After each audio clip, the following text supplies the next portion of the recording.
अगर मैं आपसे कहूं कि आपकी ट्रेडिंग का सबसे बड़ा दुश्मन मार्केट नहीं, बल्कि वो बातें हैं जो आपने कभी सीखी ही नहीं, तो शायद पहले आपको ये बात कड़वी लगेगी। लेकिन कई बार सच मीठा नहीं होता, सीधा होता है। और ट्रेडिंग में सीधापन ही सबसे ज्यादा काम आता है। यहां मैं आपको कोई मोटिवेशनल भाषण नहीं देने वाला। मैं आपको वो सच्चाई दिखाने वाला हूं जो ज्यादातर नुकसान करने वाले ट्रेडर हर दिन अनदेखा करते हैं। आज की इस कहानी में हम उन 20 नियमों की बात करेंगे जो प्रॉफिटेबल ट्रेडर की आदत बन जाते हैं और लूजिंग ट्रेडर की सबसे बड़ी कमजोरी। और अगर इस वीडियो के अंत में आपको लगे कि आप इनमें से कई नियम पहले ही तोड़ चुके हैं, तो डरिए मत। ज्यादातर लोग ऐसा ही करते हैं। फर्क बस इतना है कि कुछ लोग वहां रुक जाते हैं और कुछ लोग वहीं से बदलना शुरू करते हैं। चलिए एक छोटे से सीन से शुरू करते हैं। आपने चार्ट खोला, सेटअप साफ दिखा, एंट्री ली, ट्रेड आपके फेवर में गया। फिर अचानक बिना किसी ठोस वजह के आपने पोजीशन बंद कर दी। कुछ मिनट बाद वही ट्रेड और ऊपर चला गया। उस पल आपके दिमाग में जो एक वाक्य आता है वही सबसे भारी होता है, काश थोड़ा और होल्ड कर लिया होता। ये एक बार नहीं होता, ये पैटर्न बन जाता है। और यही पैटर्न धीरे धीरे अकाउंट को खोखला कर देता है। पहला नियम बहुत बेसिक लगता है, लेकिन सबसे ज्यादा वही गलती होती है। हर ट्रेड में स्टॉप लॉस होना चाहिए। बिना स्टॉप लॉस के ट्रेड करना ऐसा है जैसे बारिश में बिना छतरी के निकलना और उम्मीद करना कि भीगेंगे नहीं। जब ट्रेड आपके अगेंस्ट जाता है तो ट्रेडर अक्सर सोचता है, अभी थोड़ा और देखता हूं, शायद वापस आ जाए। यही सोच नुकसान को छोटा नहीं रहने देती। छोटा लॉस धीरे धीरे बड़ा बनता जाता है। फिर एक समय आता है जब ट्रेडर सेल नहीं कर पाता, होल्ड भी नहीं कर पाता, बस स्क्रीन को घूरता रह जाता है। और तब तक बहुत देर हो चुकी होती है। दूसरा नियम है ओवर ट्रेडिंग से बचना। बहुत सारे लोग ट्रेड इसलिए नहीं लेते क्योंकि सेटअप मिला, बल्कि इसलिए लेते हैं क्योंकि उन्हें कुछ करना होता है। स्क्रीन के सामने बैठे रहना, हर मूव पकड़ने की कोशिश करना और खुद को एक्टिव ट्रेडर साबित करना, यही जगह सबसे पहले कैपिटल खाती है। सच यह है कि हर मूवमेंट अपॉर्चुनिटी नहीं होती। कई बार बाजार बस शोर कर रहा होता है और ट्रेडर उस शोर को सिग्नल समझ लेता है। जितना ज्यादा आप बिना वजह ट्रेड करेंगे, उतना ही जल्दी आपका माइंड थकेगा, और थका हुआ माइंड हमेशा गलत फैसला करता है। तीसरा नियम है रिवेंज ट्रेडिंग से दूर रहना। ये वो आदत है जो लॉस के बाद जन्म लेती है। ट्रेड गया, नुकसान हुआ और दिमाग तुरंत बोलता है अब अभी रिकवर करना है। बस यहीं से अगला गलत ट्रेड शुरू हो जाता है। वह ट्रेड सेटअप पर नहीं होता, इमोशन पर होता है। और इमोशन पर लिया गया डिसीजन ऑलमोस्ट हमेशा महंगा पड़ता है। एक लॉस के बाद दूसरा लॉस, फिर फ्रस्ट्रेशन, फिर और बड़ा साइज, और आखिर में अकाउंट नहीं, कॉन्फिडेंस टूटता है। रिवेंज ट्रेडिंग प्रॉफिट वापस नहीं लाती, डिसिप्लिन छीन लेती है। चौथा नियम है स्ट्रेटेजी हॉपिंग बंद करना। आज एक इंडिकेटर, कल दूसरी यूट्यूब स्ट्रेटेजी, परसों कोई नया सेटअप। इस तरह ट्रेडर मार्केट नहीं सीखता, बस कंफ्यूजन इकट्ठा करता है। हर स्ट्रेटेजी का अपना लॉजिंग फेज होता है, लेकिन जो इंसान पहली मुश्किल पर सिस्टम बदल देता है, वह कभी किसी सिस्टम में मास्टर नहीं बनता। असल प्रॉब्लम स्ट्रेटेजी नहीं, स्ट्रेटेजी को फॉलो करने की कंसिस्टेंसी होती है। पांचवा नियम है रिस्क मैनेजमेंट। ये सुनने में बोरिंग लगता है, लेकिन यही बोरिंग चीजें बचाती हैं। अगर एक ट्रेड में आप बहुत बड़ा हिस्सा लगा देते हैं, तो आप खुद को मार्केट के हाथ में दे देते हैं। प्रोफेशनल ट्रेडर का फोकस प्रॉफिट चेस करना नहीं होता, सर्वाइवल प्रोटेक्ट करना होता है। क्योंकि जब कैपिटल बचा रहता है, तभी अगला अच्छा सेटअप काम करता है। छठा नियम कई लोगों को समझ नहीं आता, क्योंकि यह ईगो से जुड़ा है। प्रॉफिट में भी डर काम करता है। कई ट्रेडर्स जैसे ही ट्रेड थोड़ा ऊपर जाता है, तुरंत क्लोज कर देते हैं, क्योंकि उन्हें लगता है कहीं वापस न चला जाए। और मजेदार बात यह है कि वही ट्रेडर लॉस में ट्रेड को देर तक पकड़े रहता है, यह सोचकर कि शायद मार्केट लौट आएगा। यानी प्रॉफिट में डर, लॉस में उम्मीद। यही उल्टा पैटर्न अकाउंट को धीरे धीरे कमजोर करता है। सातवां नियम है लॉस को नॉर्मल मानना। लॉस कोई कैरेक्टर फ्लॉ नहीं है। हर लॉस का मतलब यह नहीं कि आप बैड ट्रेडर हैं, लेकिन बहुत लोग हर लॉस को पर्सनल इंसल्ट की तरह लेते हैं। फिर अगला ट्रेड डर से लेते हैं, गुस्से से लेते हैं या जल्दबाजी में लेते हैं। ट्रेडिंग में लॉस को एक्सेप्ट करना उतना ही जरूरी है जितना एंट्री लेना। जो ट्रेडर लॉस को कामली देखना सीख जाता है, वही अगले ट्रेड में साफ दिमाग रखता है। आठवां नियम है फोमो से बचना। जब किसी स्टॉक में तेजी आती है और सब लोग प्रॉफिट की बातें करने लगते हैं, तब सबसे खतरनाक डिसीजन लिया जाता है, बिना प्लान के एंट्री। उस समय लग सकता है कि सब कमा रहे हैं और आप पीछे रह जाएंगे, लेकिन अक्सर जब भीड़ को मूव दिखता है, स्मार्ट मनी अपनी जगह बदल चुका होता है। जो लोग सिर्फ एक्साइटमेंट देखकर कूदते हैं, वे आखिरी हिस्से में फंस जाते हैं। फोमो आपको ट्रेडर नहीं, स्पेक्टेटर बनाता है, और स्पेक्टेटर कभी कंट्रोल में नहीं रहता। 9वां नियम है ट्रेडिंग जर्नल रखना। बहुत कम लोग सच में अपनी ट्रेड्स लिखते हैं, पर वही लोग सबसे ज्यादा बार एक ही मिस्टेक दोहराते हैं। जर्नल सिर्फ प्रॉफिट लॉस की लिस्ट नहीं होता, यह आपकी हैबिट्स का मिरर होता है। किस समय आप इंपल्सिव होते हैं, किस सेटअप में ओवर कॉन्फिडेंट हो जाते हैं, किस दिन आप जल्दी एग्जिट कर देते हैं, ये सब वही लिखकर दिखाता है। जब तक आप खुद को डेटा में नहीं देखते, तब तक आप खुद को समझते ही नहीं। 10वां नियम है बैक टेस्टिंग करना। किसी स्ट्रैटेजी को रियल मार्केट में डालने से पहले उसके पास्ट बिहेवियर को देखना जरूरी है। स्ट्रैटेजी कितनी बार काम करती है, उसका एवरेज रिस्क रिवॉर्ड क्या है, लूजिंग स्ट्रीक कैसी दिखती है, ये समझे बिना लाइव मार्केट में उतरना ऐसे है जैसे बिना मैप के अनजान शहर में गाड़ी चलाना। और जब रूट ही साफ नहीं, तो गलती मार्केट की नहीं, तैयारी की होती है। 11वां नियम है इमोशंस को खत्म नहीं, कंट्रोल करना। इंसान मशीन नहीं है। डर आएगा, ग्रीड आएगी, एक्साइटमेंट आएगी। फर्क बस इतना है कि एक्सपीरियंस्ड ट्रेडर इमोशन को पहचान लेता है और उसी पल बड़ा फैसला नहीं करता। जब माइंड भारी हो, ट्रेड लेने की जल्दी हो या एड्रेनालिन तेज हो, तब थोड़ा रुक जाना ही स्ट्रेंथ है। इमोशन को दबाने से नहीं, समझने से कंट्रोल आता है। 12वां नियम है कैपिटल प्रोटेक्शन को फर्स्ट प्रायोरिटी बनाना। शुरुआत में लोग पूछते हैं कितना कमा सकते हैं, लेकिन समझदार ट्रेडर पहले पूछता है कितना बचा सकते हैं, क्योंकि जो ट्रेडर कैपिटल बचाना सीख जाता है वही लॉन्ग रन में टिकता है।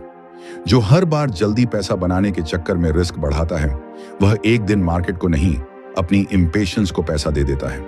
13वां नियम है किसी और की टिप पर अंधा भरोसा मत करो। आगे जाने से पहले वीडियो को लाइक और चैनल को सब्सक्राइब जरूर करें। बहुत से नए ट्रेडर्स इसलिए नहीं हारते कि उनके पास आइडिया नहीं होता, बल्कि इसलिए हारते हैं क्योंकि उनके पास अपना आइडिया ही नहीं होता। टेलीग्राम पर कोई मैसेज आया, किसी वीडियो में किसी स्टॉक का नाम सुना, किसी दोस्त ने कहा कि यह मूव आने वाला है, और बस मन ने सोच लिया कि अपॉर्चुनिटी अभी पकड़नी है। लेकिन जब आपका डिसीजन किसी और की आवाज से बनता है, तब लॉस होने पर आप वजह भी साफ नहीं पकड़ पाते। आपको समझ ही नहीं आता कि गलती सेटअप में थी, टाइमिंग में थी, या उस एडवाइस में थी जिसे आपने बिना पूछे सच मान लिया। ट्रेडिंग में दूसरों की राय सुनना गलत नहीं है, लेकिन अपनी समझ को बंद करके सुनना खतरनाक है। 14वां नियम है लेवरेज को रिस्पेक्ट देना। लेवरेज सुनने में अट्रैक्टिव लगता है क्योंकि वही चीज छोटे कैपिटल को बड़ा दिखाती है, लेकिन यही वही चीज है जो एक छोटी गलत एंट्री को बड़े नुकसान में बदल सकती है। कई लोग लेवरेज को शॉर्टकट समझ लेते हैं। उन्हें लगता है कि अब प्राइस कम हिल भी जाए तो कमाई तेज होगी। सच इसके उल्टा है। लेवरेज ट्रेडिंग को आसान नहीं बनाता, बल्कि मिस्टेक की स्पीड बढ़ा देता है, और स्पीड बढ़ने पर गलती छिपती नहीं, सीधे हिट करती है। 15वां नियम है पेशेंस। हर दिन ट्रेड करना प्रोफेशनल होने की निशानी नहीं है। कई लोग सोचते हैं कि अगर आज ट्रेड नहीं लिया तो आज का दिन वेस्टेड है। यही सोच उन्हें वीक सेटअप्स पर भी जंप करने पर मजबूर करती है। मार्केट हर दिन गिफ्ट लेकर नहीं आता। कुछ दिन बस ऑब्जर्व करने के लिए होते हैं, कुछ दिन वेट करने के लिए होते हैं, और कुछ दिन सिर्फ कैपिटल बचाने के लिए होते हैं। जो ट्रेडर इंतजार करना सीख जाता है, वही सही मोमेंट का फायदा उठा पाता है। जल्दीबाजी में ली गई एंट्री अक्सर एक्साइटमेंट देती है, प्रॉफिट नहीं। 16वां नियम है डिसिप्लिन को नॉलेज से ऊपर रखना। सीखना जरूरी है, लेकिन फॉलो करना उससे भी जरूरी है। बहुत लोग किताबें पढ़ लेते हैं, वीडियोस देख लेते हैं, कोर्सेज कर लेते हैं, फिर भी ट्रेड आते ही पुराने रूल तोड़ देते हैं। वही स्टॉप लॉस हटा देते हैं, वही पोजीशन साइज बढ़ा देते हैं, वही सेटअप इग्नोर कर देते हैं जिसे खुद ने बनाया था। ये प्रॉब्लम इंफॉर्मेशन की नहीं, एग्जीक्यूशन की है। जो ट्रेडर अपनी बनाई हुई लाइन को खुद ही मिटा देता है, वह मार्केट से नहीं, अपनी अस्थिरता से लड़ रहा होता है। 17वां नियम है मार्केट से डिबेट मत करो, मार्केट को ऑब्जर्व करो। बहुत ट्रेडर पहले दिमाग में तय कर लेते हैं कि प्राइस यहीं से ऊपर जाएगा या यहीं से नीचे, फिर उसी बिलीफ को प्रूव करने में लगे रहते हैं। जब मार्केट उनकी उम्मीद के खिलाफ जाता है, तब भी वे सोचते रहते हैं कि मार्केट को पलटना चाहिए। लेकिन मार्केट किसी की राय से नहीं चलता, वह रिएक्शन मांगता है, आर्ग्यूमेंट नहीं। प्रोफेशनल ट्रेडर प्रेडिक्शन से प्यार नहीं करता, एविडेंस से करता है। जो चीज चार्ट दिखा रहा है वही सच है, जो चीज हम सोच रहे हैं वह सिर्फ अनुमान है। 18वां नियम है कंपैरिजन से बचना। सोशल मीडिया पर हर तरफ बड़े प्रॉफिट स्क्रीनशॉट्स, फ्लैशी नंबर्स और ओवरनाइट सक्सेस स्टोरीज दिखाई देती हैं। यह देखकर नया ट्रेडर बेचैन हो जाता है। उसे लगता है कि वह पीछे रह गया है। फिर वह साइज बढ़ाता है, रिस्क बढ़ाता है, पेशेंस कम कर देता है। लेकिन हर ट्रेडर की जर्नी अलग होती है। किसी का कैपिटल अलग, किसी का टेम्परमेंट अलग, किसी की टाइमिंग अलग, किसी और की स्पीड देखकर अपनी पेस बदलना अक्सर नुकसान देता है। ट्रेडिंग में कंपटीशन दूसरों से नहीं, अपनी पुरानी आदतों से होता है। 19वां नियम है, थके हुए दिमाग से ट्रेड मत करो। ये रूल बहुत लोग इग्नोर करते हैं क्योंकि उन्हें लगता है कि मार्केट ओपन है तो उन्हें भी एक्टिव रहना चाहिए। लेकिन जब नींद कम हो, मन में स्ट्रेस हो, घर या काम की टेंशन चल रही हो, तब डिसीजन क्वालिटी गिर जाती है। उसी दिन छोटी मिस्टेक बड़ी दिखने लगती है। वही कैंडल सपोर्ट लगती है जो असल में ट्रैप होती है। वही बाउंस कंफर्मेशन लगती है जो सिर्फ नॉइज होता है।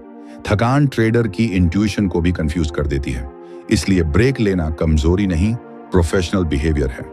20वां और आखिरी नियम है, जैकपॉट की नहीं, कंसिस्टेंसी की तरफ देखो। बहुत लोग ट्रेडिंग में इसलिए आते हैं क्योंकि वे एक ट्रेड में बड़ा नंबर देखना चाहते हैं। उन्हें लगता है कि एक परफेक्ट शॉट पूरी लाइफ बदल देगा। लेकिन मार्केट लॉटरी नहीं है। यहाँ जीत का असली रास्ता छोटे सही डिसीजंस की रिपीटिंग चेन है।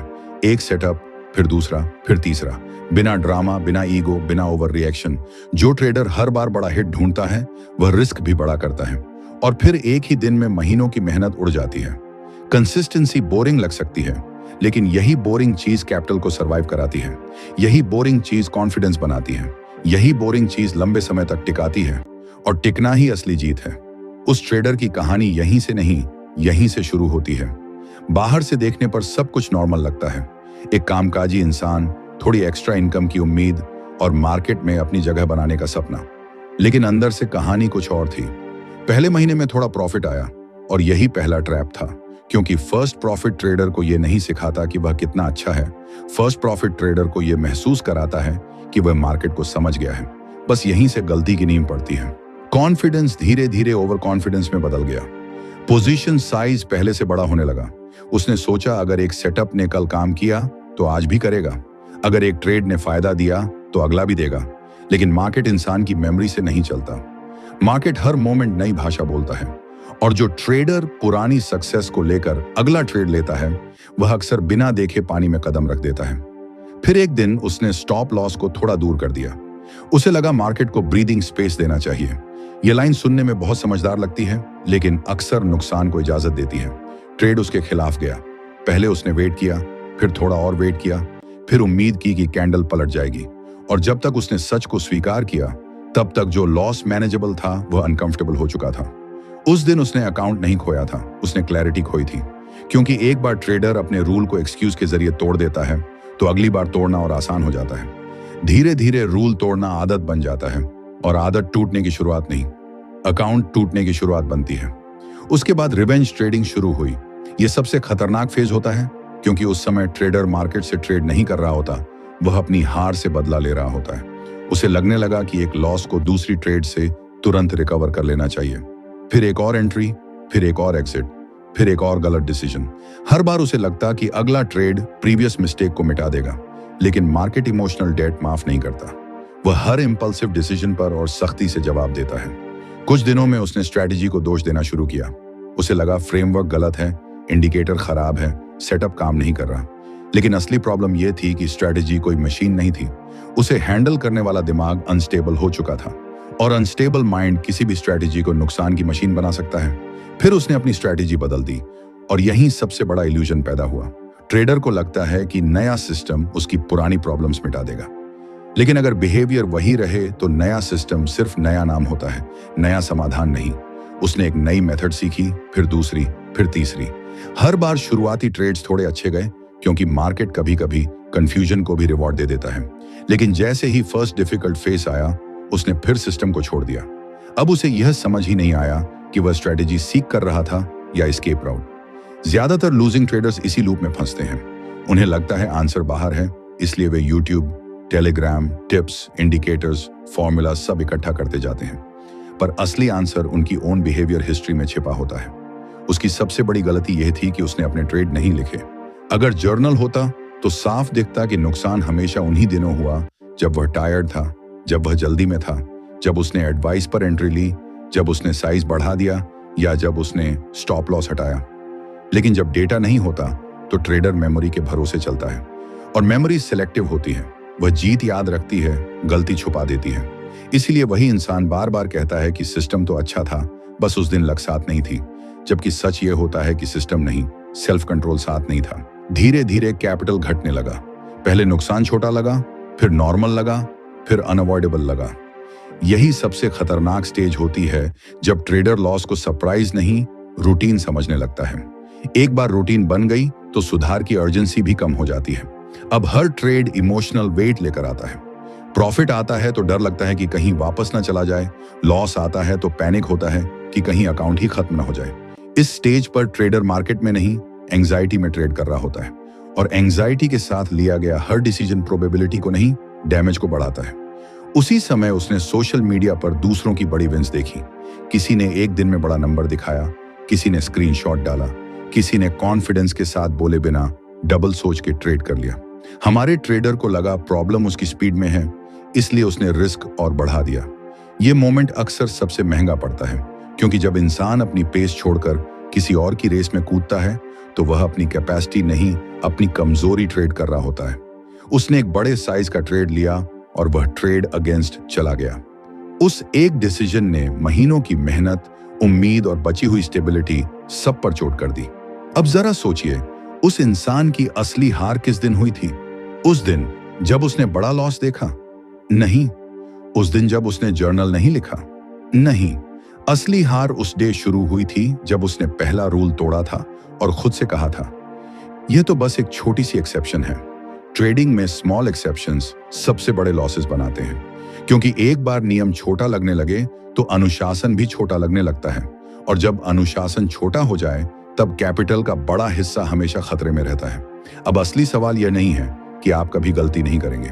असली सवाल यह है कि क्या आप गलती होने से पहले खुद को रोकना सीख सकते हैं? यही वह मोड़ है जहां कैजुअल ट्रेडर और सीरियस ट्रेडर अलग होते हैं। कैजुअल ट्रेडर नुकसान के बाद बस अगला ट्रेड ढूंढता है। सीरियस ट्रेडर नुकसान के बाद अपनी आदतें ढूंढता है, और यही आदतें आगे चलकर उसकी सबसे बड़ी ताकत बनती है, क्योंकि मार्केट में जीतने के लिए सबसे पहले खुद को समझना पड़ता है। अगर आप अपनी इंपेशेंस को नहीं समझते तो आप हर तेज कैंडल के पीछे भागेंगे। अगर आप अपने फियर को नहीं समझते तो प्रॉफिट में जल्दी एग्जिट कर देंगे। अगर आप अपने ईगो को नहीं समझते तो हर लॉस के बाद रिवेंज लेने निकल पड़ेंगे। इसलिए रिकवरी का पहला स्टेप किसी नई स्ट्रैटेजी को ढूंढना नहीं है। पहला स्टेप है अपने बिहेवियर को सच में देखना। अब एक छोटा सा सीन इमेजिन कीजिए। आपके सामने नोटबुक रखी है। उस नोटबुक में आप हर ट्रेड से पहले सिर्फ 3 चीजें लिखते हैं। सेटअप साफ है या नहीं, स्टॉप लॉस तय है या नहीं, माइंड शांत है या नहीं।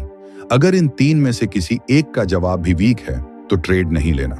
देखने में यह रूल बहुत छोटा लगता है, लेकिन यही छोटा रूल बहुत सारे बड़े नुकसान रोक देता है, क्योंकि ज्यादातर लॉसेस सेटअप की कमी से नहीं, जल्दबाजी से आते हैं। हम कई बार टेक्निकली सही सेटअप में भी गलत एंट्री ले लेते हैं, सिर्फ इसलिए कि दिमाग तैयार नहीं था। और कई बार परफेक्ट माइंड स्टेट होने पर भी हमें ट्रेड नहीं लेना चाहिए होता, क्योंकि चार्ट पूरा क्लियर नहीं होता। प्रोफेशनल ट्रेडर हर अपॉर्चुनिटी को पकड़ने की कोशिश नहीं करता। वह सिर्फ वही ट्रेड लेता है जो उसके क्राइटेरिया पर फिट बैठती है। यही फर्क लॉन्ग टर्म में सर्वाइव करने वाला ट्रेडर और हर वेव पर कूदने वाले ट्रेडर में होता है। एक और बात जो अक्सर लोग देर से समझते हैं वह यह है कि कॉन्फिडेंस और ओवर कॉन्फिडेंस एक जैसे नहीं होते। कॉन्फिडेंस आपको रूल फॉलो करने की हिम्मत देता है, ओवर कॉन्फिडेंस रूल तोड़ने की अनुमति दे देता है। एक अच्छा ट्रेड आपको जीनियस नहीं बनाता और एक बैड ट्रेड आपको यूजलेस नहीं बनाता। फर्क पड़ता है कि आप उस ट्रेड के बाद अपने दिमाग में क्या बोलते हैं। क्या आप सीखते हैं या बहाना बनाते हैं? क्या आप जर्नल खोलते हैं या लॉस को भूलने की कोशिश करते हैं? क्योंकि जो ट्रेडर रिजल्ट को बस रिजल्ट मानता है वह जल्दी सीखता है, लेकिन जो ट्रेडर हर रिजल्ट को अपनी आइडेंटिटी मान लेता है वह हर ट्रेड के साथ इमोशनली अनस्टेबल होता जाता है। लॉस को पर्सनली लेना ट्रेडिंग में बहुत महंगा पड़ता है, क्योंकि फिर ट्रेड एनालिसिस नहीं रहता, ईगो बैटल बन जाता है। अब एक और हार्श ट्रूथ सुनिए, मार्केट आपके इमोशंस की परवाह नहीं करता। जब आप गुस्से में होते हैं वह नहीं रुकता। जब आप डरे हुए होते हैं वह नहीं धीमा होता। जब आप एक्साइटेड होते हैं वह आपको रिवॉर्ड देने का वादा नहीं करता। मार्केट बस चलता रहता है। इसलिए कंट्रोल का मतलब मार्केट को कंट्रोल करना नहीं है। कंट्रोल का मतलब है अपने रिस्पॉन्स को कंट्रोल करना। जब आप हर मूव पर रिएक्ट करने की बजाय ऑब्जर्व करना सीखते हैं तब आप पावर वापस पाते हैं, और पावर वापस आने पर ही क्लैरिटी लौटती है। क्लैरिटी लौटे बिना डिसीजन क्वालिटी नहीं सुधरती, और डिसीजन क्वालिटी नहीं सुधरेगी तो अकाउंट उसी पुराने चक्र में घूमता रहेगा। इसीलिए कंसिस्टेंसी का असली मतलब बड़ा प्रॉफिट करना नहीं है। कंसिस्टेंसी का मतलब है रिपीटेड राइट डिसीजंस लेना। बहुत लोग सोचते हैं कि एक बड़ा ट्रेड उन्हें चेंज कर देगा, लेकिन सच ये है कि स्मॉल डिसिप्लिन ट्रेड्स ही फ्यूचर बनाते हैं। एक करेक्ट एंट्री, एक रिस्पेक्टेड स्टॉप लॉस, एक कंट्रोल्ड एग्जिट, एक प्रॉपरली रिकॉर्डेड जर्नल, एक अवॉइडेड रिवेंज ट्रेड, एक स्किप्ड इमोशनल सेटअप, ये सब ऐसे डिसीजंस हैं जो बाहर से छोटे लगते हैं लेकिन धीरे धीरे ट्रेडर की आइडेंटिटी बना देते हैं। और ट्रेडिंग में आइडेंटिटी बहुत बड़ी चीज है, क्योंकि जिस इंसान की आइडेंटिटी डिसिप्लिन्ड होती है वह हर बार एक्साइटमेंट के पीछे नहीं भागता। उसे प्रूव करने की जरूरत नहीं पड़ती। उसे हर दिन स्क्रीन पर हीरो बनने का प्रेशर नहीं होता। वह बस प्रोसेस को फॉलो करता है। अब अगर आपने अब तक बहुत बार खुद से कहा है कि नेक्स्ट टाइम बेटर कर लूंगा, तो आज उस वाक्य को प्रैक्टिकल बनाइए। आज से अपने लास्ट ट्रेड्स को देखकर सिर्फ प्रॉफिट लॉस मत लिखिए, यह भी लिखिए कि ट्रेड लेने से पहले आपका मूड कैसा था। आप हरी में थे या काम थे? आपने किसी से टिप ली थी या खुद से एनालिसिस किया था? आपने सेटअप पूरा देखा था या अधूरा एंट्री ली थी? आपने लॉस को एक्सेप्ट किया था या उसे रिकवर करने के लिए दूसरा ट्रेड लिया था? यही डेटा आपको सबसे साफ सच दिखाएगा। और जब सच साफ दिखने लगता है तब एक्सक्यूज कमजोर पड़ने लगते हैं। यही वह मोमेंट होता है जहां इंप्रूवमेंट शुरू होता है। एक और चीज जो बहुत जरूरी है वह है डाउन टाइम को वैल्यू देना। हर दिन ट्रेड करने की मजबूरी मत बनाइए। हर दिन मार्केट में होना जरूरी नहीं होता। कई बार सबसे अच्छा ट्रेड वह होता है जो आपने नहीं लिया। यह सुनने में वियर्ड लगेगा, लेकिन जो ट्रेडर अननेसेसरी ट्रेड्स छोड़ना सीख जाता है वह धीरे धीरे अपने अकाउंट को भी अननेसेसरी डैमेज से बचाता है। मार्केट के हर नॉइज को अपॉर्चुनिटी समझना मैच्योरिटी नहीं है। वेट करना, वॉच करना और तभी एक्ट करना जब सेटअप सच में क्लियर हो, यह मैच्योरिटी है। और यही मैच्योरिटी धीरे धीरे कॉन्फिडेंस बनती है। यह कॉन्फिडेंस लाउड नहीं होता, यह काल्म होता है। और काल्म ट्रेडर अक्सर सबसे बेहतर डिसीजंस लेता है। अब इस स्टोरी का सबसे जरूरी हिस्सा सुनिए। अगर आप बार बार वही गलती कर रहे हैं तो इसका मतलब यह नहीं कि आप कमजोर हैं। इसका मतलब है कि आपकी सिस्टम अभी इम्यूचर है और सिस्टम को मैच्योर किया जा सकता है, लेकिन सिर्फ तब जब आप खुद को जस्टिफाई करना बंद करेंगे। जब आप कहेंगे कि लॉस सिर्फ मार्केट की वजह से नहीं हुआ। जब आप मानेंगे कि इमोशनल एंट्री भी आपकी रिस्पॉन्सिबिलिटी थी। जब आप स्वीकार करेंगे कि बिना जर्नल के आप ब्लाइंड थे। जब आप समझेंगे कि हर टाइम स्ट्रैटेजी बदलना सॉल्यूशन नहीं था। इसी ऑनेस्टी से रिकवरी शुरू होती है। और ऑनेस्टी ही वो चीज है जो ट्रेडर को बचाती है। तो आज की इस स्क्रिप्ट का फाइनल मैसेज बहुत सीधा है। बाजार को जीतने की कोशिश करने से पहले खुद पर जीत पाना सीखिए, क्योंकि जो इंसान अपनी इंपेशंस को कंट्रोल कर लेता है वह फोमो से बच जाता है। जो इंसान अपने फियर को पहचान लेता है वह प्रॉफिट में घबराता नहीं। जो इंसान अपने ईगो को छोटा कर लेता है वह लॉस के बाद रिवेंज नहीं लेता। और जो इंसान अपनी मिस्टेक्स को लिखना शुरू कर देता है वह उन्हें रिपीट करना बंद कर देता है। यही वह पॉइंट है जहां ट्रेडिंग गैम्बलिंग से निकलकर प्रोसेस बनती है, और प्रोसेस ही लंबे समय तक साथ देता है। अगर इस बात ने आपको थोड़ा भी अनकंफर्टेबल किया है तो समझ लीजिए कि संदेश काम कर रहा है, क्योंकि चेंज हमेशा कंफर्ट जोन में नहीं होता। चेंज तब शुरू होता है जब आप खुद को ईमानदारी से देखना शुरू करते हैं। आज इस वीडियो के बाद बस एक काम कीजिए, अपनी लास्ट 10 ट्रेड्स उठाइए। एक एक करके देखिए कि कौन सा रूल टूटा, स्टॉप लॉस टूटा या नहीं, ओवर ट्रेडिंग हुई या नहीं, रिवेंज ट्रेड लिया या नहीं, टिप पर एंट्री ली या नहीं, फैटीग में डिसीजन लिया या नहीं। और फिर खुद से एक सच्चा सवाल पूछिए, क्या मैं ट्रेडर की तरह बिहेवियर कर रहा हूं या सिर्फ मार्केट के सामने रिएक्शन दे रहा हूं? अगर जवाब क्लियर नहीं है तो प्रॉब्लम पहचान ली गई है, और प्रॉब्लम पहचान लेना आधा सॉल्यूशन होता है। याद रखिए, ट्रेडिंग में सबसे बड़ा एज कोई इंडिकेटर नहीं देता। सबसे बड़ा एज सेल्फ कंट्रोल देता है, और सेल्फ कंट्रोल रातों रात नहीं आता, वह छोटे छोटे करेक्ट डिसीजन से आता है। इसीलिए अगली बार जब ट्रेड करने का मन बने तो 1 सेकंड रुकिए, अपने रूल्स पढ़िए, अपने जर्नल की एक लाइन देखिए, और अगर दिल और दिमाग दोनों क्लियर ना हो तो ट्रेड स्किप कर दीजिए, क्योंकि स्किप करना हार नहीं है, स्किप करना मैच्योरिटी है। और मैच्योरिटी ही आपको उस भीड़ से अलग करती है जो हर मूव पर भागती है। आज से आपकी गोल जैकपॉट नहीं होनी चाहिए। आपकी goal should be consistency, patience और क्लैरिटी। क्योंकि ट्रेडिंग में जो इंसान इन 3 चीजों को पकड़ लेता है, वही धीरे धीरे खुद को बदलता है। और जब ट्रेडर बदलता है तो उसकी पूरी ट्रेडिंग बदल जाती है।